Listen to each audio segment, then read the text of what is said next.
నమస్తే. తెల్ల జిల్లేడు చెట్టుల్లో 9 రకాలున్నాయి. తెల్ల జిల్లేడు చెట్టు 12 సంవత్సరాలు వర్షం లేకపోయినా సూర్యకాంతితో నీటిని గ్రహించి పెరిగే తత్వం కలిగింది.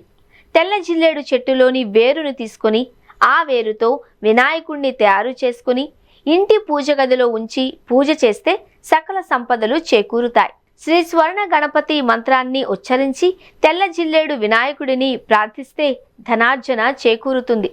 రత్నాలు, విలువైన శిల్పాలు, గుప్త నిధులు ఉన్న ప్రాంతాలలో మాత్రమే తెల్ల జిల్లేడు చెట్టు పెరుగుతుంది అని విశ్వాసం. అలాంటి తెల్ల జిల్లేడు వేరుతో చేసిన వినాయకుడిని ఇంట ఉంచి పూజిస్తే ఐశ్వర్యాలు చేకూరుతాయి. శ్వేతార్క గణపతిని పూజించే వారికి జ్ఞానం, సంపద, సుఖశాంతులు లభిస్తాయి.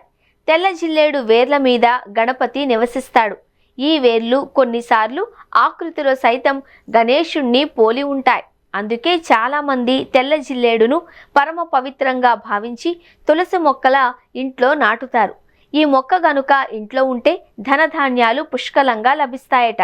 ఇంకా ఆ ఇంట ఉండేవారి ఆలోచనల్లో పరిపక్వత వస్తుంది అని, ఎవరైనా హాని తలపెట్టినా అలాంటివి దుష్ప్రభావం చూపకుండా వారి ప్రయోగాలు పూర్తిగా నశిస్తాయని ఆధ్యాత్మిక పండితులు చెబుతున్నారు. జిల్లేడు సిరి సంపదలకు చిహ్నమని నమ్ముతారు. జాతక చక్రంలో సూర్యగ్రహ దోషాలు ఉన్నవారు, జాతక చక్రంలో సూర్యుడు నీచ స్థితిలో ఉన్నవారు, ఇంటికి నరదృష్టి ఉన్నవారు, వీధిపోటు ఉన్నవారు, వాస్తు దోషాలతో సతమతమయ్యేవారు సర్వకార్య సిద్ధి కొరకు శ్వేతార్క గణపతిని గృహంలో ప్రతిష్ఠించి పూజించాలి.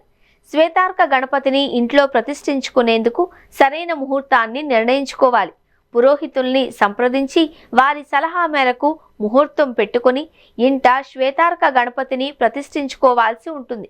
ఒకవేళ ఆలయాలలో శ్వేతార్క గణపతి ప్రతిమను కొనుక్కుని తెచ్చుకున్నట్లయితే పూజ గదిలో ఉంచి రోజు నైవేద్యం సమర్పించి పూజ చేసుకుంటే సరిపోతుంది అని జ్యోతిష్య నిపుణులు సూచిస్తున్నారు.